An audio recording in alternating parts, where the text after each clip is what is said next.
And welcome back to just another F1 podcast here on the Apex Motorsport. This is episode 5 and also day 16 of the Apex Motorsport F1 calendar. My name is Richard Smyth and joining me for this one is Ryan Caldwell. Ryan, thank you for joining me. Yeah, no problem. It's good to be back on the channel, I suppose. So the Formula 1 season is over. There's been some drivers who may have taken part in their final ever race, and for some the opportunity to be in a Grand Prix car next season awaits. But we can talk about next season another time. Today is all about the Abu Dhabi Grand Prix, the season finale. Max Verstappen crossed the line in first place to claim only a second victory of the season, followed by the Mercedes pair of Valtteri Bottas and Lewis Hamilton. Alex Albon came home in fourth, followed by the two McLarens of Lando Norris and Carlos Sainz, with Ricciardo, Gasly, Ocon and Stroll rounding out the points paying positions. But that was Sunday. Let's go back to Friday now, where it was the first Formula 1 outing for a familiar name. Mick Schumacher took part in the first practice session for Haas.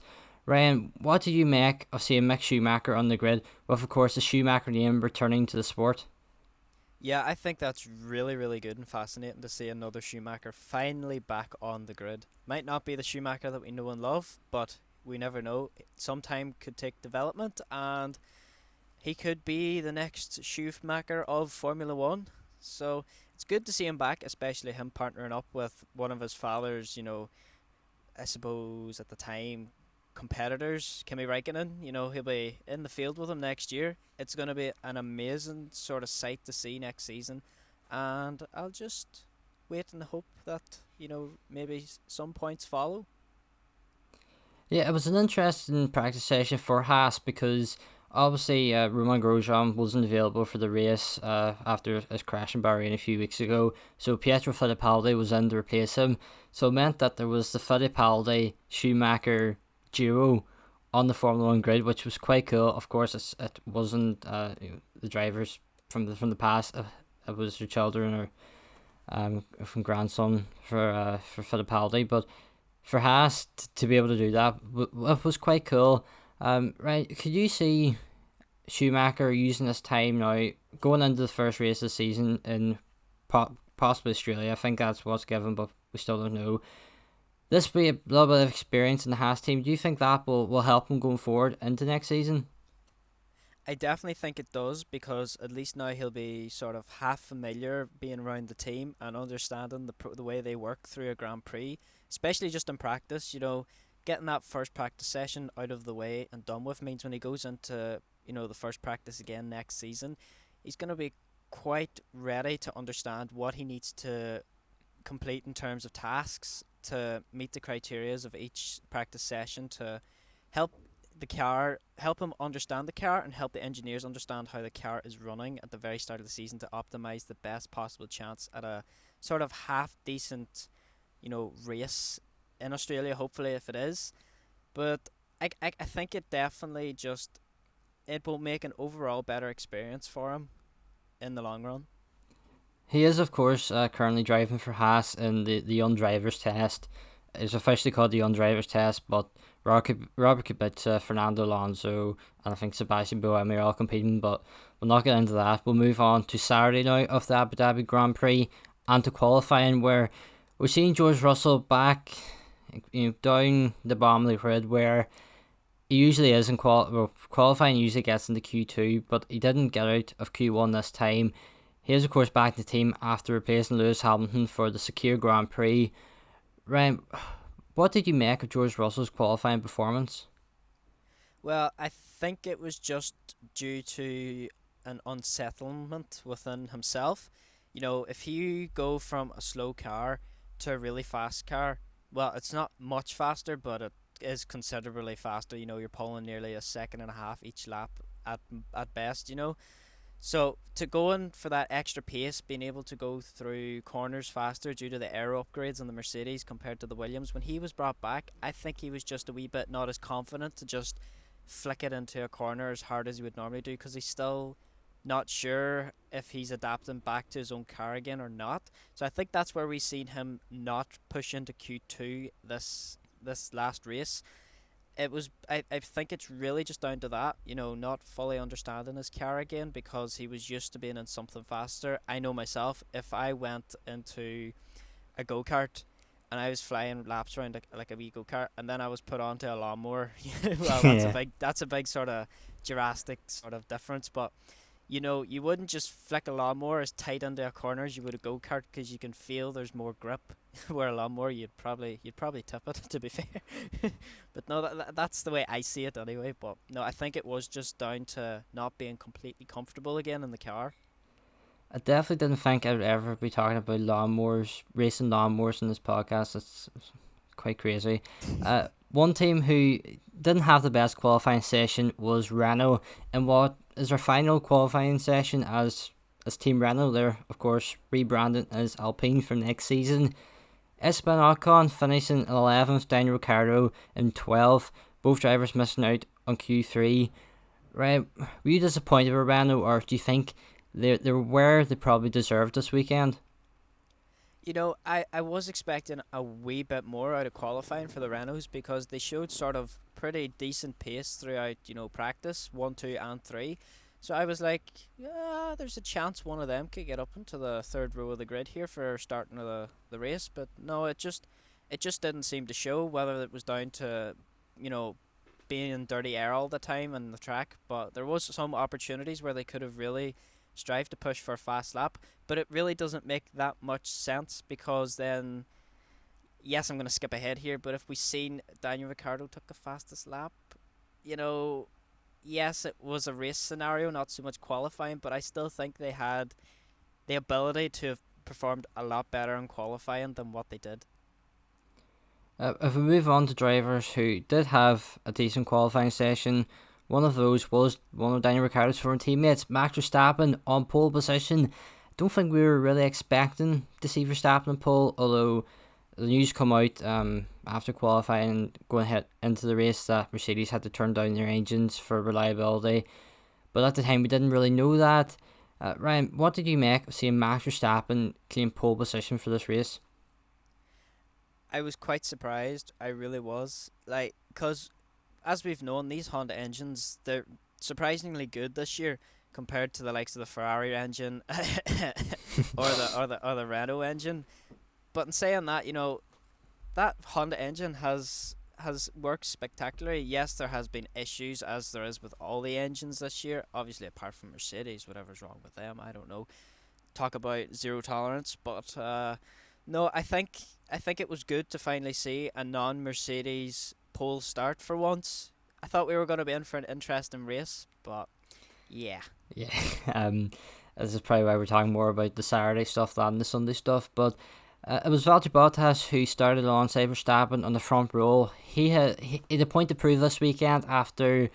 Oh, he did gain pole position last week, but George Russell convincingly was better than him in the race. Was beating him by a lot. Well, I don't know how many seconds, sure, but it was by quite a bit. Obviously, then we know what happened with the Mercedes pit stops and Russell's tyre puncture after, but he beat Lewis Hamilton. Lewis wasn't on the best of form this weekend. Obviously, he's just back after having the coronavirus, so he's still sort of recovering from that, and he wasn't fully fit. Obviously, he tested negative, was allowed back in the paddock, but he's still feeling the effects from that. Right, do you think this was really a case of Lewis having a bad weekend, or Bottas realising, here, I know I have a contract for next season, but I might only have one more race from this team if I finish outside the points? I don't really think there was that much pressure on Bottas because Mercedes tend to honor their, contract agreements, and we've seen that throughout the years. They don't just shy off one of their main drivers because they finish bad. Like, they're trying to work with them, but as most people don't really understand, the main driver, the car is sort of developed around them, and we've heard that openly discussed with Christian Horner and Max Verstappen. The team and the car is built around Max. That's why Albon struggles a bit. So the same could be with Bottas. He's not the main driver, so the car is suited to suit Hamilton's race style. So I think there's just that sort of mind game that he needs to try and figure out, well, what's Hamilton better than me that I can't follow up with, or what's really going on. But no, Bottas, he sort of did have his point to prove. whether he proved it or not by staying second, he didn't really move anywhere, but he still finished on podium, which he hadn't had in a wee while. So I think he was quite happy about that. So yeah, I think only Mercedes will really know how much the engine was turned down and how much of an effect they had. Um, we'll not skip on to Sunday too much, but apart from saying that if Mercedes are able to turn down their engine and still finish with both cars in the podium, it just shows how far ahead their engine is. But one driver who had a fantastic qualifying session to get P4 in the grid on the second row was Lando Norris. Ryan, just describe that outstanding lap from Lando Norris. What did you feel when you seen him go P4 on the grid? I was genuinely surprised. Like, as I was saying, I was expected of a Renault to, well, the Renaults themselves to maybe get that sort of space. Maybe not so much second row in the grid, but third. But the Renault powered McLaren just smashed it out of the park. Lando definitely, I think we seen it himself. He admitted that that was probably one of the best laps he's ever had in any situation this year. So I think for him, he felt that he'd finally done something really big for the team this year. Yes, he had a scenario 7 moment back at Silverstone, but I think this was just to top it off for him. Last race of the season, and he just bangs it out in fourth. I think that was something special for him. I was quite glad to see it. We keep going on about Max Verstappen, claiming the pole, and Mercedes not having the best qualifying session, still getting the car second for the grid. But it was a very close qualifying session. The top three were split by only 0.086 seconds, which has been the last few weekends that has been very close for pole position to second, or even down to sixth. The top six recovered by just over half a second, which I think it's going to show how much the teams are closing the gap on the top two. I think that's probably aided by Ferrari being way down the grid. But Alex Albon had a decent qualifying session. He was only 0.3 seconds behind his teammate Max Verstappen. Ryan, do you think this was Albon really showing what he's worth and to stay with the team next season, or do you think he really should have been beating Norris to fourth? Well, yes, there is that debate where, you've got a driver who's in a good car that's suited for this track. As we've seen, those Red Bulls were really quick around this track pretty much all weekend. Well, most of the weekend, I should say. But Albon, he still performed quite well in qualifying to keep right up behind Lando. He wasn't that too much far behind him. Like, it was a couple of tenths. Not even a couple of tenths, a couple of hundredths, I think it was. I can't even remember. But, Lando had that really spectacular performance, and I think Albon just couldn't quite catch it in the end. But Albon, fair play to him. He struggled all year. He hasn't had the best of performances, and to see him, fifth, only been split by a McLaren from the Mercedes, I don't think that was too bad of a show for him. Daniel Kvyat also had a very good qualifying session. He started P4 in the grid. He's a driver who is now a free agent once the season's over. We expect Yuki Tsunoda to take his seat at AlphaTauri, although there's been a couple of reports today that they may be swaying more towards Kvyat, but obviously it's still rumours at this stage, and I think they'll really decide after seeing Tsunoda on the post-season test how he does. But right, do you think this was Daniel Kvyat wanting to go out potentially just for one more time qualifying and really show to Red Bull that you've dropped me twice here before, you've dropped me from the main team, just I am a decent driver here, you miss me if Tsunoda can't get onto the points every week? If he does go, what I'm really gonna miss most is the torpedo memes, where the hard bass Russian music's blasting and he just blasting to people. But no, Kvyat did have a point to prove this weekend, and I think he was just sort of really pushing the limits this weekend on what that car can do. We out-qualified Pierre Gasly, which does say something to be like, hey, I'm still here. I've done, I've out-qualified the guy who won a race this season. I'm pretty good. I know this car. I've been with this team for many years. I think he was just sort of trying to back himself up into a position where he could say comfortably, I'm still here. I have a good presence in the team, and there's a good opportunity that I can still help this team next season instead of having another young driver come in who might not be as 100% comfortable with the car. Because as we know, experience does mean a lot in this sort of sport. We see Kimi Raikkonen.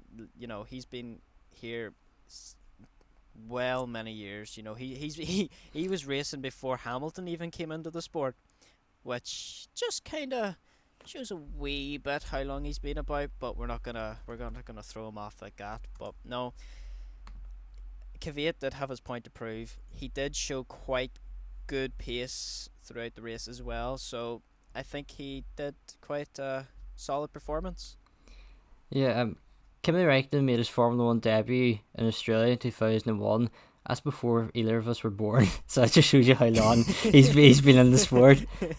I think for going on to Daniel Kvyat again, for him, it's unlikely he will be in the sport next year with AlphaTauri, because Yuki Tsunoda is this young driver, a Honda junior driver. We know Honda's leaving the sport after next season, but going in next season, AlphaTauri and Red Bull are still with Honda.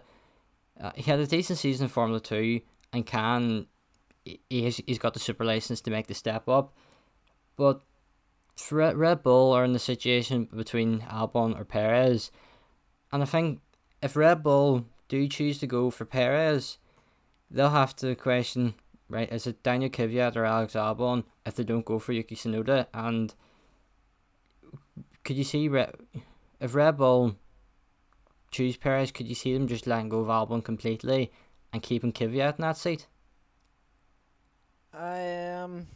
That's a tricky one. I think that if Perez does manage to get that Red Bull seat, I think they'll want to hold on to Alex Albon for the simple fact that they might only want to keep Perez on for the 1 year, or they might trial him again and do the same as what they've done to Gasly. They had him for 6 months and then they dropped him for Alex. They did a swap. I think what they'll do is they'll keep Alex there as sort of like a reserve driver almost. See how Perez fares out in the first half of next season, and if he's performing far worse than Albon, this is theoretical, if he does get that seat, I think they might just want to put Albon back in the car, because Albon now sort of half understands that car, having a season and a half in that car. So he's starting to come to grips with the car, starting to learn a wee bit better. He's got that, he's got that relationship with the team. He understands the way they work and the processes. Whereas Perez is going to have to move from a team where he's been there nearly 6 years, to help develop. Actually bought most of the team itself to save it, the Force India at the time, when it first moved to Racing Point. And obviously then we know what happened and why he has to leave. But I think, he has experience, but just not in that exact form of a team. So it'd be interesting to see what happens, especially with Daniel Kvyat, because if that scenario does play out like that, that just leaves Kvyat in a place where they could do the same thing at AlphaTauri, but I don't think they'd want to risk doing 2 6-month stints each. If it was to go like that, I don't think it would look too well on the team. So yeah, that's sort of where my head is with this whole thing. I think if Perez did get the Red Bull seat and did struggle, I think it would just highlight the thing that everyone's been thinking for the last while, that there's an issue with that second car in Red Bull, that it's just not set up correctly. It's very different to what Max Verstappen's driving, and we've seen with Gasly, struggled with Red Bull and then got dropped back to AlphaTauri, and he's now a race winner and got another podium as well. So it does show that Gasly's not a bad driver. We really like him here on the channel. I think Perez would be the perfect example to show what that second seat of Red Bull is, because Perez could go in that and it could be Verstappen for all we know, and it could just be a case of the car didn't suit Gasly or Albon. But if Perez went in and struggled, I think that pretty much confirms that there was a big difference between Verstappen's car and Perez's car. But then Red Bull might use the excuse of Perez having time to adapt, but they haven't really given their drivers much of that chance in the past anyway. But we'll move on to the race now, and the race wasn't great. There wasn't an awful lot of action, but at the very start of the race, it was very clean.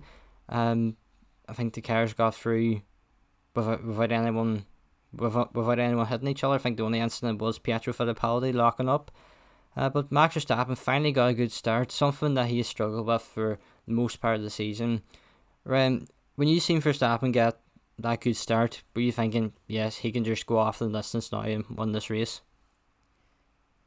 I was still sort of on the back foot because you know the way Mercedes is, and even well, I can't say, not this current season that has just finished, but the season before, we've seen that even if Verstappen is on pole, they still creep up on behind him, and Lewis does eventually somehow get past, no matter what situation it seems to be. I thought it was going to be one of these again this weekend, but obviously it didn't pan out like that because we didn't know at the time, but they did get their engines turned down.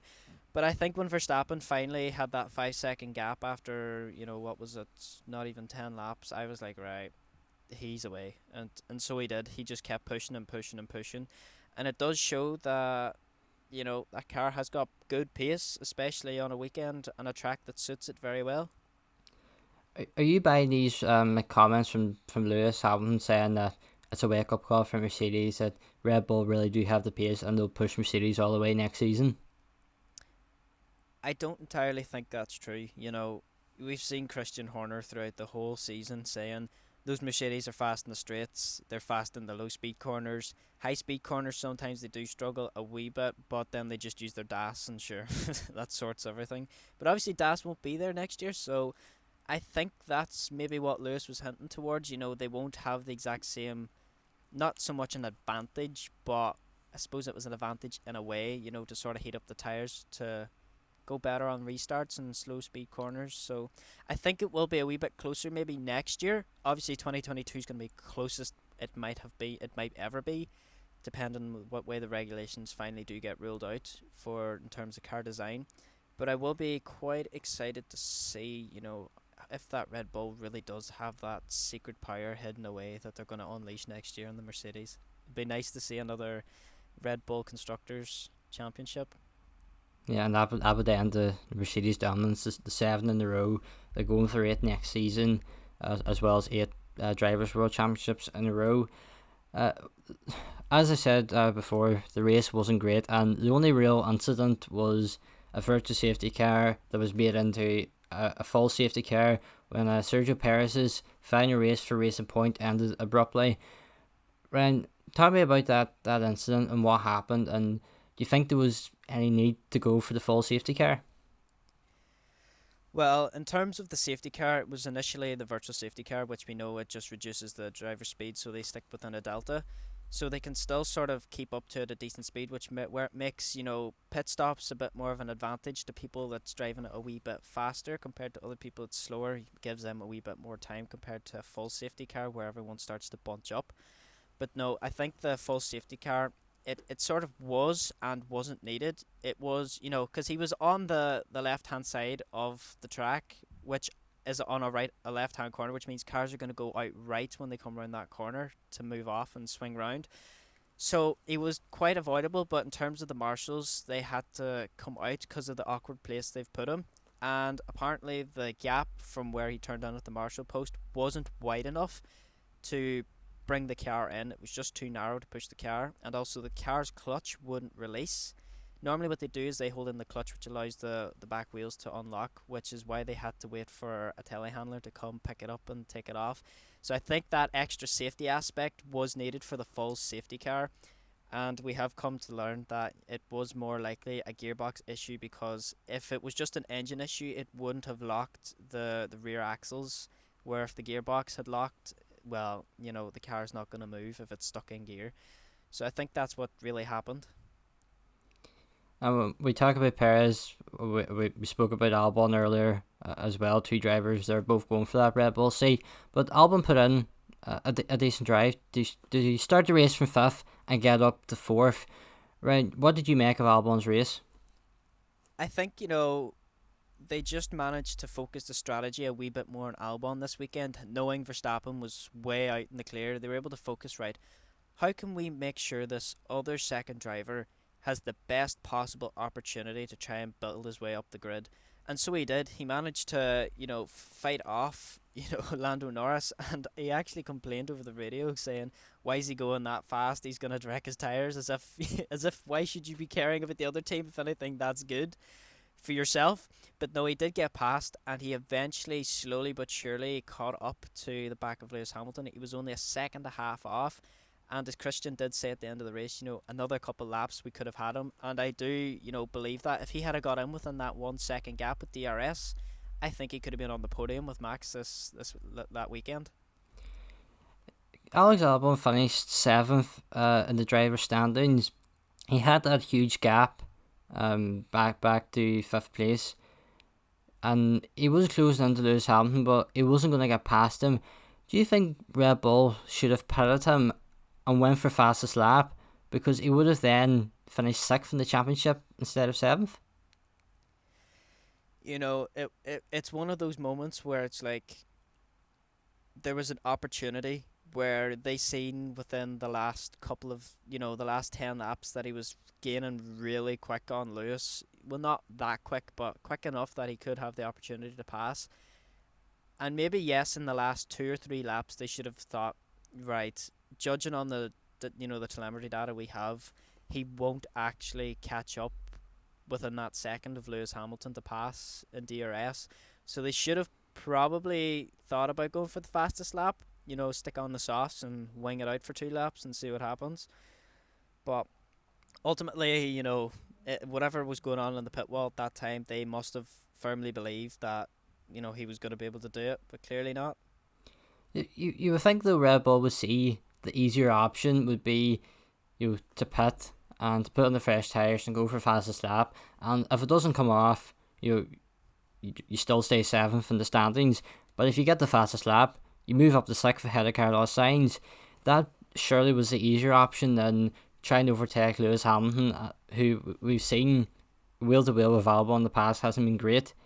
Do you think this is a decision Red Bull are now kicking themselves about, thinking, what, we could have got our driver to 6th? Or could there be any possibility that they're thinking, well, if we say he finished 7th, it means, he finished 3 places behind Perez instead of 2, and that way we can more assign Perez, and that'd be more justified? Ooh, Mr. Conspiracy Man.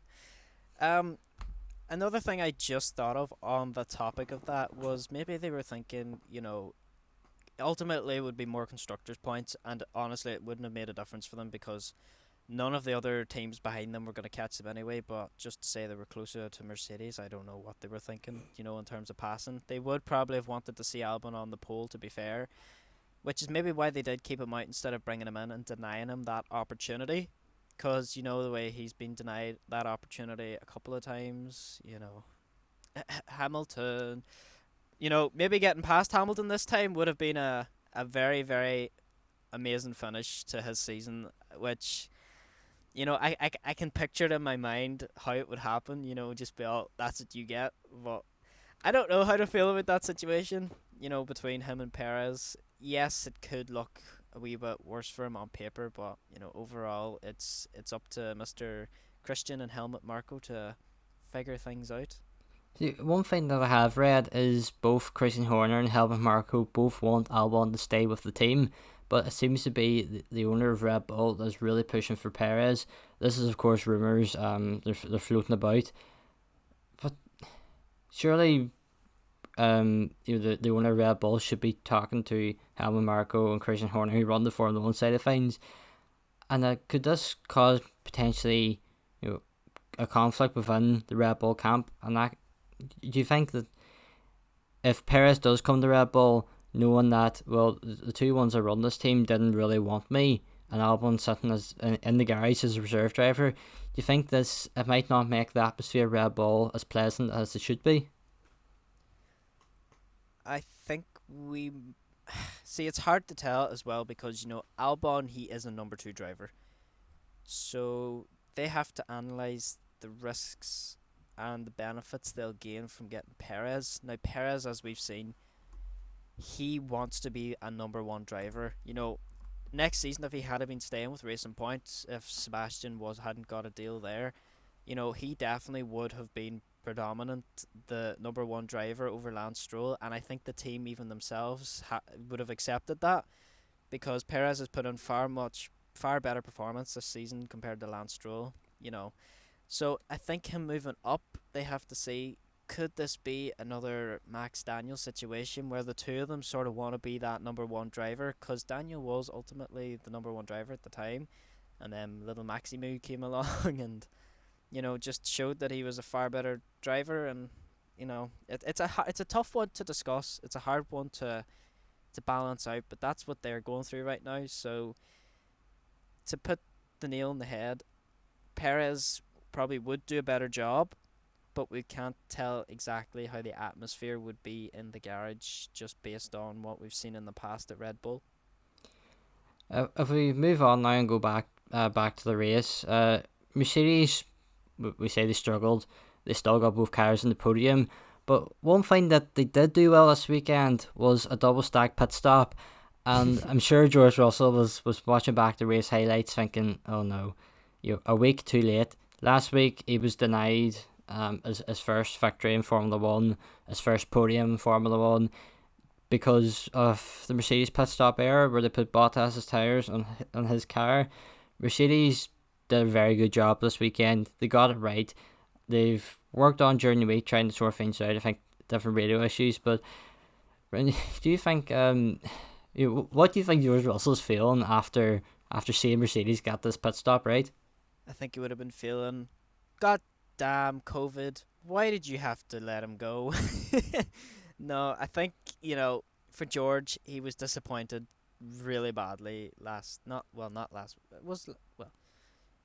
I keep saying last weekend, but the race, has just been over essentially. So the weekend before, back in the checkered Grand Prix as we know it, where he had that seat in the Mercedes, I think he was just more sort of disappointed. It just adds more disappointment to the poor lad. He lost out in his first possible race win with a team that's known for being really good. And the one time he gets this amazing opportunity, they mess it up so badly for him. And then the next weekend issues are resolved, back to normal Mercedes. Pit stop, bang, bang, in, out, shake it all about. Straight out, second and third finish. So I definitely think it would have put a wee bit more, annoyance on George to be like, why couldn't they get it right? That's how I'd be feeling anyway. After having a difficult qualifying session, it was a better race day for Renault, finishing 7th and 9th, with Ricciardo and Seth knock on the 9th. Ren, what did you make of the Renault's performance? They were quite a bit off the pace from the front, but do you think that they sort of proved themselves more in the race than they did in qualifying? Yeah, 100%. Definitely in the race, they started to... They actually paid a wee bit more attention to what was going on in the race. Yes, there wasn't a lot to pay much attention to, but they were still watching their sort of timing gaps to see when the best opportunities was. And the both drivers did a one stop, same as most other teams, apart from Daniel, who did go in and do the fastest lap near the end. But, I think they really did have their little last point to prove before they swapped to Alpine next season. So, Renault, I give them 7 out of 10 for the race weekend. In total, Ricciardo, he's going to be missed at that team because he was definitely their driving force. But Esteban is proven to, show up a wee bit, doing a bit of a Charles Leclerc and showing that he can take on the number one driver. So it'll be exciting to see how it runs next year when Mr. Alonso's in beside him. Yeah, and Ocon obviously coming into this race in the back of that podium in Sakir. A team that should really be up the front of the grid who this season have just fallen away big time is Ferrari. Charles Leclerc finished P13 and Sebastian Vettel in P14 for what was his last race with the Italian team. Ryan, do you think Ferrari would be disappointed with this result, especially Vettel ending his career after 14 wins with the team to finish in P14? Well, I think you can't really be too disappointed whenever it's been the same consistent level of disappointment throughout the whole season. So you can't really expect something magical and spectacular to happen in case, There'd be a whole investigation into it. If they were like, it's the last race of the season, let's try swap the old power unit from last season. Let's see what happens, and try and do a sneaky on the whole grid and just magically 1-2 finish. Where'd that come out of? What? So I think overall, it is disappointing to see it go that way this season, especially for Seb leaving Ferrari after the many years he's been there. So I think it wasn't the best send off, but they did try at the very end. They sort of had the whole big, family get together after the race finished and drank it out. I still don't really get the trophy that they presented them. It looked like the no Champions League sense. trophy. I wonder how he's going to get that back, and it should be quite expensive to take back, because he's technically a free agent. I wonder will the team help him with stuff back? We don't know. I wonder, could the team maybe present him with a car down the line like they did to Kimi Raikkonen, presenting him with his 2018 car? Do you think that's a possibility? And if it is, which car do you think they will give him? Because I don't think Vettel will really want this year's car. They'll definitely not be able to give him this year's car. I don't think he'd want it anyway. I definitely think more so in that era where he was with Kimi, where it was red and white instead of the red and black we now see. Those red and whites back when they were still sponsored by. What did they swap to Santander? I can't 100% remember if I'm going back too far in my head here. But no, I think he would prefer to get one of the older cars where he was actually pushing to win races. I think that's the sort of car you'd want to keep in your memory. The one that helped you win instead of the one that helped you not get into Q2. But no, it would be nice to see them gift him a car just like Kimi. So we'll have to just wait and see. Well, there is two cars that give him his best result with Ferrari. That was his 2017 car, his the 2018 car. I think he run, it was either 4 or 5 races in both of those seasons. So that's not too far back when you think about it, and it just really shows how quickly this Ferrari downfall has come. It was a bit like the Williams downfall, but hopefully for Ferrari they can bounce back up going into the new regulations. We sort of expect them to be similar level next season. We'll move on quickly to George Russell. He finished P15. He had a decent race. He beat one of the Alfa Romeos and Antonio Giovinazzi. It was actually Kimi Raikkonen who was the lead Ferrari power car this weekend, finished in 12th.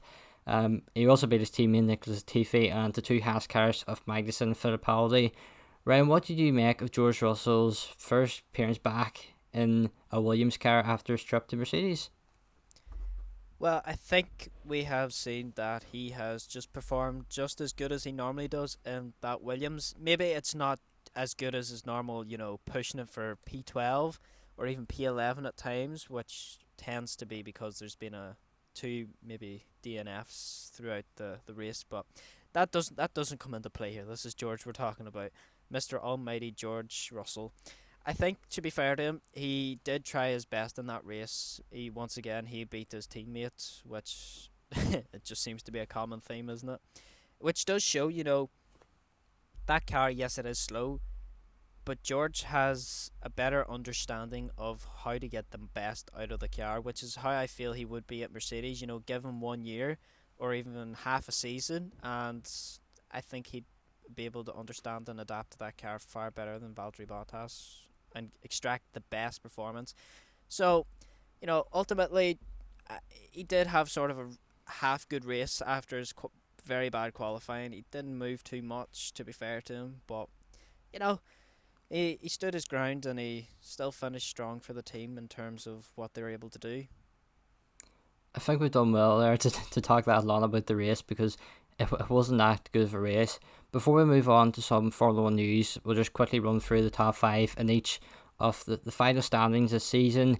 In the driver standings, it was of course Lewis Hamilton who became world champion with 347 points in his Mercedes, followed by Valtteri Bottas and Max Verstappen, finishing in 3rd. I think that's right. I thought Verstappen got up to 2nd. He mustn't have. Okay. Well, Sergio Perez finished in 4th. with Daniel Ricciardo in 5th. It's quite interesting. I actually thought it was Max Verstappen who got into 2nd with that win. No. Okay, well, that's what I heard over the Sky commentary throughout. So, well, it is Valtteri Bottas finishing in 2nd. But one surprise further down the list is 15th.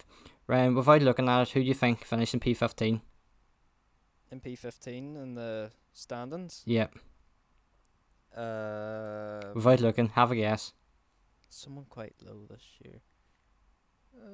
Well, no, it's not George because he's got 3 points and he's quite low. It wouldn't have been. It wouldn't have been Vettel, no. No, Nico Hulkenberg. Oh yes, what a lad!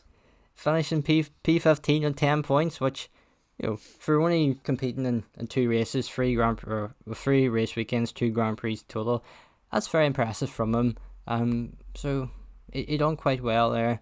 In the top 5 in the constructor standings was Mercedes becoming world champions yet again, 573 points, miles ahead of Red Bull Racing, who finished 2nd, and it was McLaren who got P3 ahead of Racing Point, and Renault on 181 finishing 5th. With Ferrari down in 6th, not where we usually see them. Of course, the only team who didn't score this season was Williams. Be disappointing season for them. Hopefully they can improve going forward. Some Formula 1 news now, and the International Pit Straight at Silverstone has been renamed the Hamilton Straight. Ryan, do you think this is too early, or do you think it's the right time when he's won the 7th title, or should they wait until he retired? This is up for debate as with everything. I do feel it's the right time, but I do feel it's too early. Usually drivers are remembered after they retire from the sport, as being the greatest, which Lewis technically on paper and for most people's views, he is one of the greatest drivers in the sport. Not many other drivers can accomplish what he's accomplished in that small space of time. So, to be fair to him, yes, currently, he's won that 7th title. He's on par with the record. He's about to probably next year push and go for an 8th, which, imagine winning a race as a 7th time world driver on Silverstone by going down your own straight. I think that's going to be something he'll not quite won't hit as hard as much as if after he had retired, they'd went, let's give it to him, this amazing, straight that no one else has, a thing named after him on a track in Formula 1 anyway. So it's quite 50-50 in my head that it maybe wasn't the best timing, and it was, but yeah. I think for Silverstone, there's only real 2 things that they can change the name of, and that's both the pit straights, because I don't think they'd be really wanting to change any of the quarter names because they're very iconic at Silverstone. You got Copse, Magus and Beckett, them sort of corners that people know what they are and know them by name. Where the International Pit Straight, it's a bit of a mouthful. The Hamilton Straight, everyone will now know where that is, and also stop the confusion over the national and international pits, which I always find quite funny when I'm over the Grand Prix. I usually hear people going, they're going to the national pits and then they start walking over the international pits. But some other Formula 1 news, McLaren are set to sell a stake in their team. Ryan, do you think the extra investment will help push them forward, potentially even pushing Red Bull for that 2nd place, or do you think the budget cap is going to have a big impact on that? With this extra stake in their team, they are still going to be capped no matter what.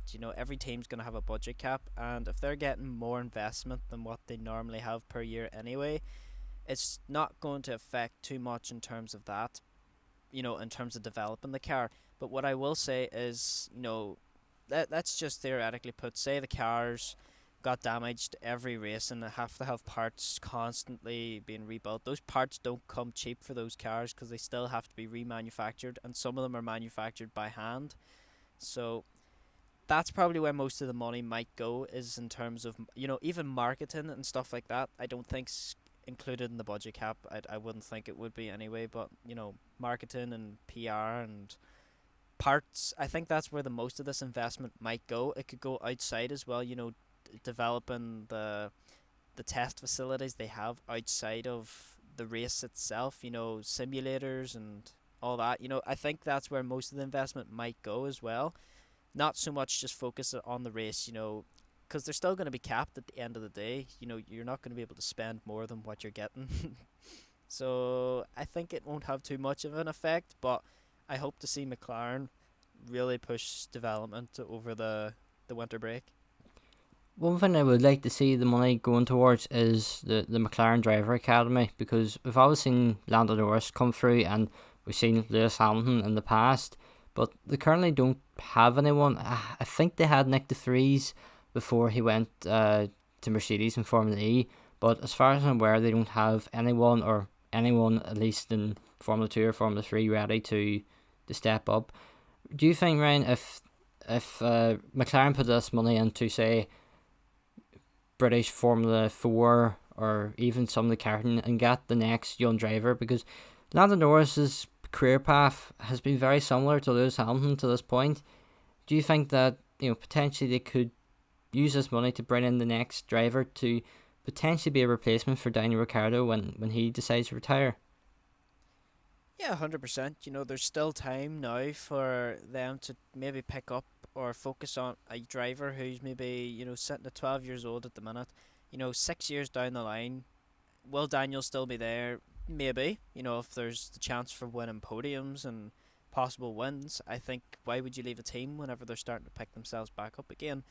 So if we take Lewis Hamilton, he's been there, is it 8 years? I can't quite exactly remember, but, in that time, they've had enough time to bring George Russell up. And George, I think they scouted him when he was about 14, 15, was it, I think they said. But, that if they go sort of somewhere around that similar age, where they're coming out of karting and they're still in karting, but they're thinking about needing that extra investment to help them make that step up to start single-seater racing even at a low level, and just carry them through to help sure they've got the correct funding to really show that if they've got the skills and they've got the grit and determination to push through, and that they can prove that they can set their mind to something and do it. I think investing into the young driver program to bring up new drivers, it would really help the team. Yeah, I think for McLaren, it would be quite proud for them to have Lando Norris and this other young driver that they brought through. You can't rule anything out. There could be a possibility that if Ricciardo decides 2 or 3 seasons he's had enough of Formula 1 and Lewis is still about, and Mercedes after the regulations don't do too well, he could be reunited with McLaren, have a Norris-Hamilton partnership. If not, I think McLaren would like to have Norris alongside one of their young drivers. So it'd be a real sort of British family feel about it. The 2 young drivers coming up through the McLaren Young Driver Program with the British Racing Drivers Club, the Young Stars program they have and stuff.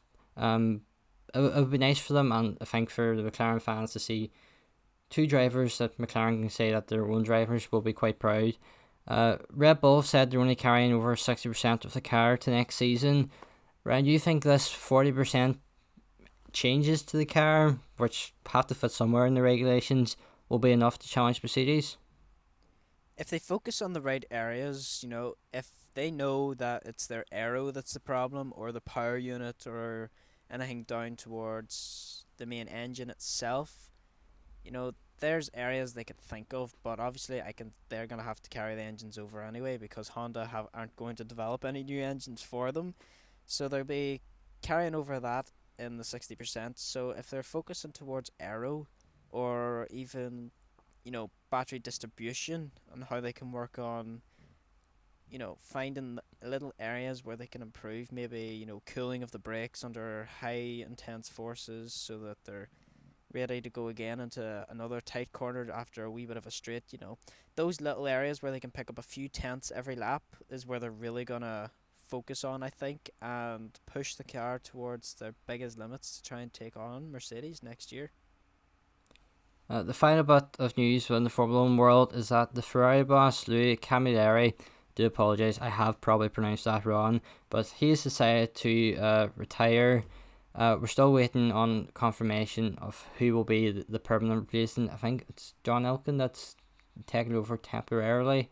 I think he's the chairman of Ferrari, so he's not doing the Formula 1 specifically. But Ryan, do you think this could be a chance for whoever to come in to really try to change Ferrari's fortunes around? That could mean sacking Matteo Binotto or changing a couple of the engineers. Do you think that bringing someone fresh in could just help Ferrari climb back up that grid within the next few seasons? Yeah, I think, if a new sort of boss comes in and oversees the operations of the team at some point, and, bees all, something just doesn't quite work for me here. There doesn't seem to be enough enthusiasm, positivity. There's always a negative and an uncertainty approach towards everything in this team, which we've seen throughout the whole season, where at points, both Charles and Vettel are asking the team questions and they're like, we're checking, we're looking. I'm not being racist here, I'm just, emphasizing on what they do say. But they never get back to the driver. They have to keep asking for this information that they should be getting told anyway. And whenever they're telling them the information they're getting through team radio, we don't hear any sort of positivity. And it's not down to the accents. We can differentiate from accents. But hearing it, you just feel there's not that drive. There's no excitement in the team. Whenever we hear drivers go on, the one person I really enjoy hearing is Pierre Gasly's race engineer. At the end of a race, great job, Pierre. Very well done. Well, that was a wee bit over-exaggerated and probably not accurate at all. There just seems to be a wee bit more positivity and, enthusiasm towards wanting to win races, where Ferrari just doesn't have that. Everything's uncertain. They don't know what they're doing. They don't have the right men on strategy. They're constantly making excuses for everything.